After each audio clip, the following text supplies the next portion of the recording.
Good morning, all dear students. You are most welcome in online class in Bansur PG College, Bansur. MSc Previous Physics paper electronics और unit first चल रही है operational amplifiers, जिसमें सबसे पहले हमने शुरुआत की डिफरेंशियल एम्पलीफायर की। डिफरेंशियल एम्पलीफायर एक ऐसा एम्पलीफायर है जो कि इनपुट वोल्टेज के डिफरेंस को बढ़ाता है और कॉमन सिग्नल को रिजेक्ट कर देता है। जो सिग्नल दोनों इनपुट्स पर कॉमन है उसको तो रिजेक्ट कर देता है, और जो डिफरेंस है उस डिफरेंस को एम्पलीफाइज करता है। ऐसे एम्पलीफायर को हम डिफरेंशियल एम्पलीफायर कहते हैं। तो इसमें दो इनपुट होते हैं, एक वी इन प्लस मान ले और दूसरा अपोजिट फेज होगा, बिल्कुल उसको वी इन माइनस हमने लिखा है। इन दोनों का डिफरेंस जो है उसको V0 लिखें, जो आउटपुट जो है उसको V0 से लिखें। तो V0 क्या होगा, A into V in plus minus V in minus भाई इन दोनों का डिफरेंस, ये आपका क्या हो जाएगा, आउटपुट हो जाएगा। क्लियर? इसका सिंबल ये बनाई दिया। फिर उसके बाद हमने कहा कि जो डिफरेंशियल एम्पलीफायर है इनके चार कॉन्फ़िगरेशंस आपके पास हो सकते हैं: ड्यूअल इनपुट बैलेंस्ड आउटपुट और dual input unbalanced output, single input and balanced output. ये चार कॉम्बिनेशन आपके पास हो सकते हैं: ड्यूअल इनपुट बैलेंस्ड आउटपुट और dual input unbalanced output, single input balanced output और सिंगल इनपुट अनबैलेंस्ड आउटपुट। ये चार कॉन्फ़िगरेशंस आपके पास हैं, जिसमें से सबसे पहले हमने बात की थी, पहला ही जो कॉन्फ़िगरेशन आपका था कौन सा, dual input balanced output differential amplifier. दो इनपुट हैं और जो आउटपुट है वो दो कलेक्टर्स के बीच में लिया जा रहा है, तो इसको बैलेंस्ड आउटपुट हम कहेंगे। तो इसकी हम बात कर रहे हैं dual input balanced output differential amplifier. Clear? ये सर्किट डायग्राम इसका हमने बना दिया था। दो ट्रांजिस्टर होंगे इसमें, Q1 और Q2, बाइपोलर जंक्शन ट्रांजिस्टर्स हैं, और इनके लिए कलेक्टर रेजिस्टेंस RC, इन दोनों को VCC से जोड़ दिया। इन दोनों के जो इमिटर टर्मिनल हैं जिनका रेजिस्टेंस RE' है, और इन दोनों को एक रेजिस्टेंस RE से जोड़ करके बैटरी माइनस VE से जोड़ दिया गया है। बेस जो टर्मिनल हैं इनके रेजिस्टेंस RS1 RS2 मान लिया, या Rin1 Rin2 भी लिख सकते हैं इसको। वोल्टेज जो है AC सिग्नल है V1 और V2, या इसको Vin1 कह दो और Vin2 कह सकते हैं। क्लियर? ये आपके पास हो गया इसका सर्किट। फिर हमने इसमें बात की AC एनालिसिस की, वो DC एनालिसिस, और इसमें हम याद करना चाहते हैं कि ऑपरेटिंग पॉइंट्स की जो वैल्यूज़ हैं, जैसे IC और VCE जो है इनकी Q वैल्यूज, तो ICQ और VCEQ ये हम ज्ञात करना चाह रहे थे, ये हमने ज्ञात किया भी था, और इसके लिए आपने Vin1 और Vin2 को हटा दिया था और ये सर्किट आपके पास बच गया था। ये सर्किट जो था DC इक्विवेलेंट सर्किट था dual input balanced output differential amplifier के लिए।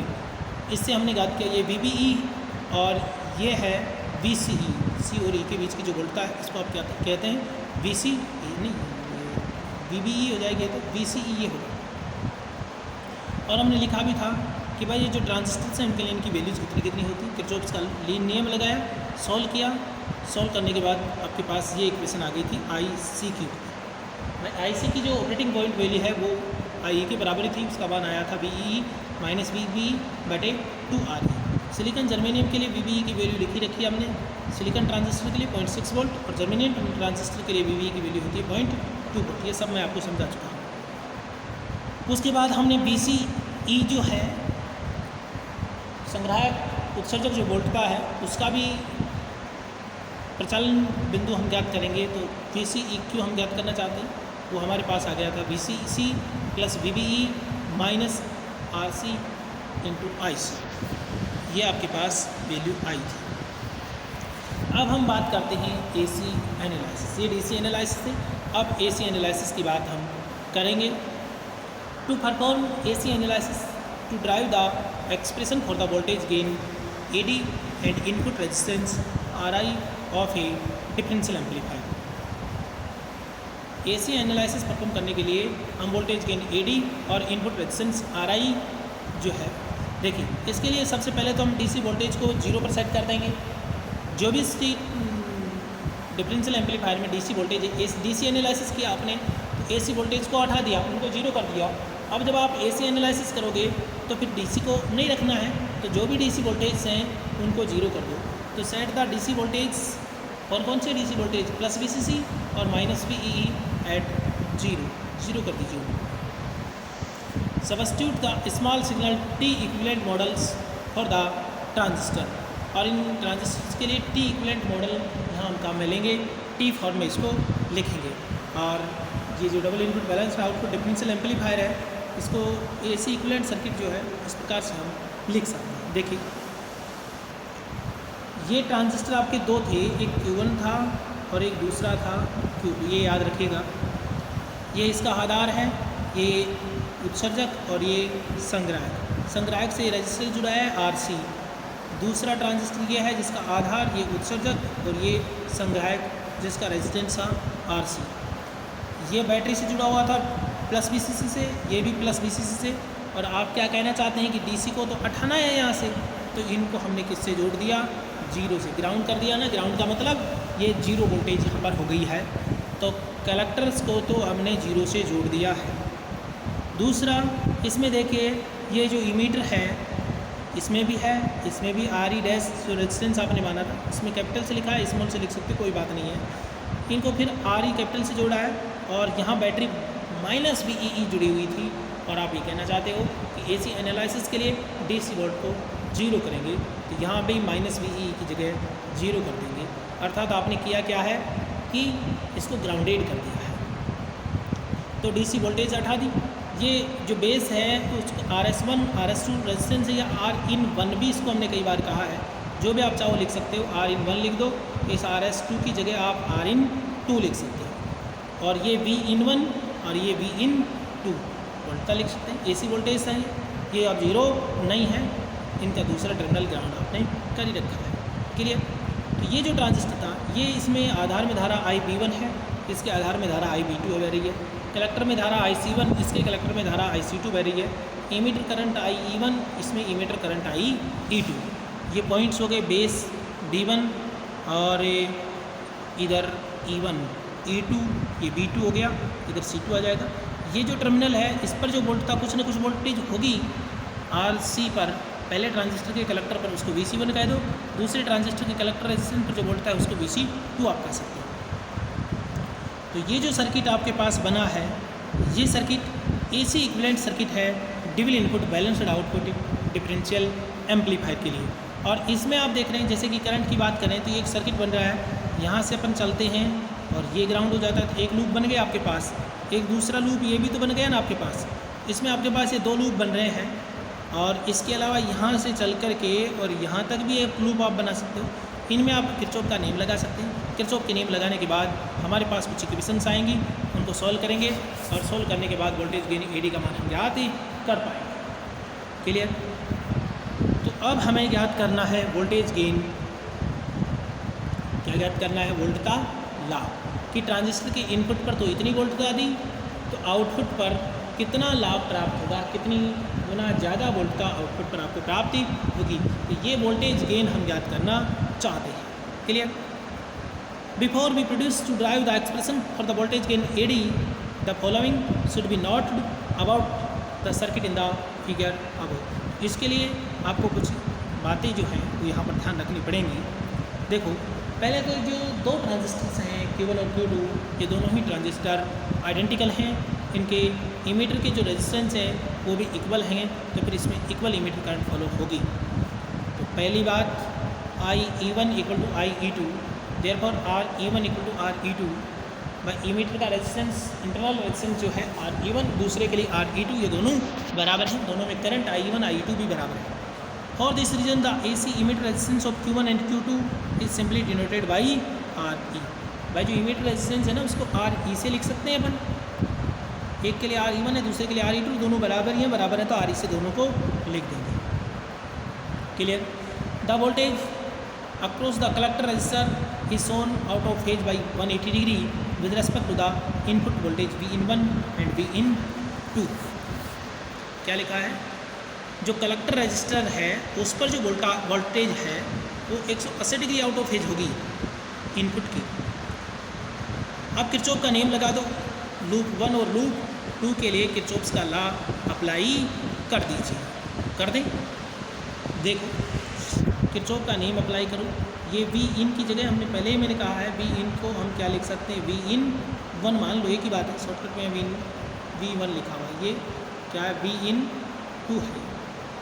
देखो वोल्टा वी इन वन, फिर आर एस वन या इसको आर इन वन लिख दो सीधा, आप क्या लिख दें आर इन वन, इसको आप क्या लिख देंगे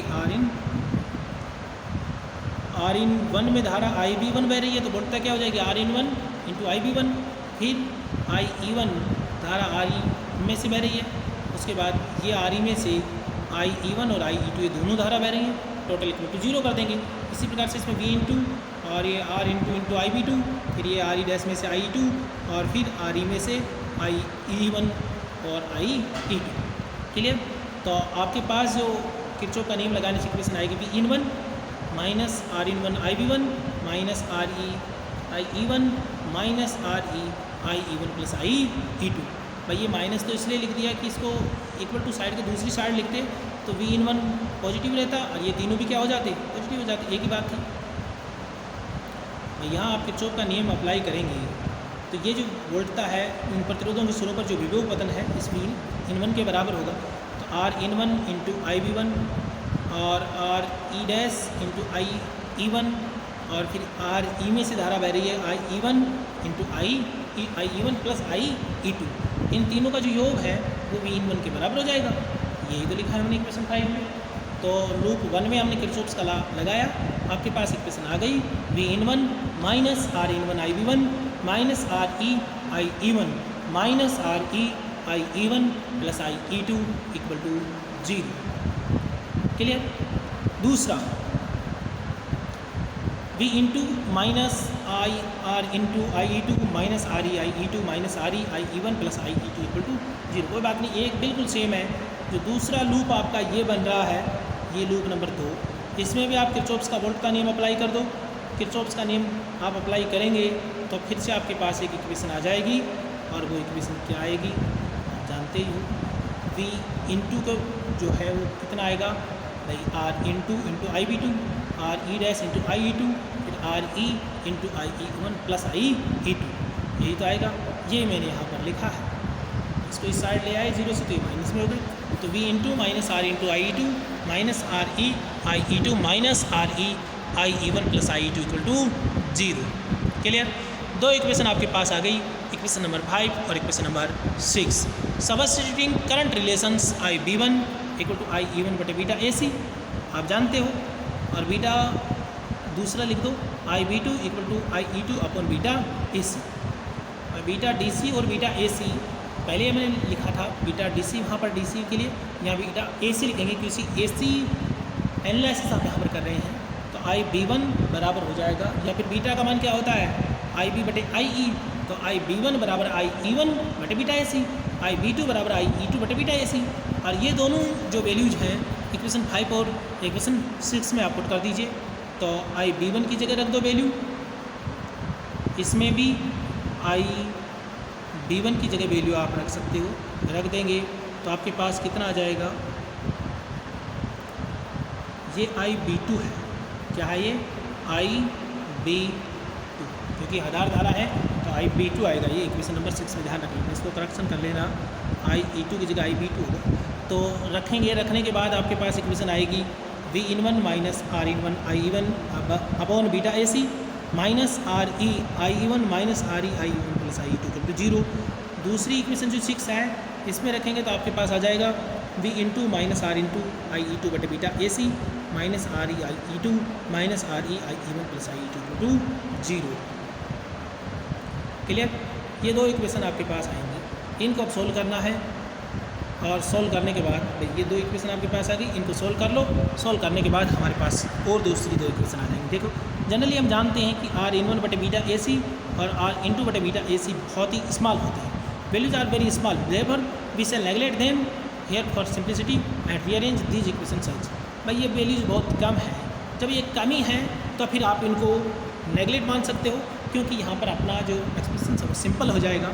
तो सिंपल करने के लिए इनको आप नेगलेक्ट मान दो, हटा दो, और फिर दोबारा से इन इक्वेशंस को रीअरेंज आप कर लीजिए।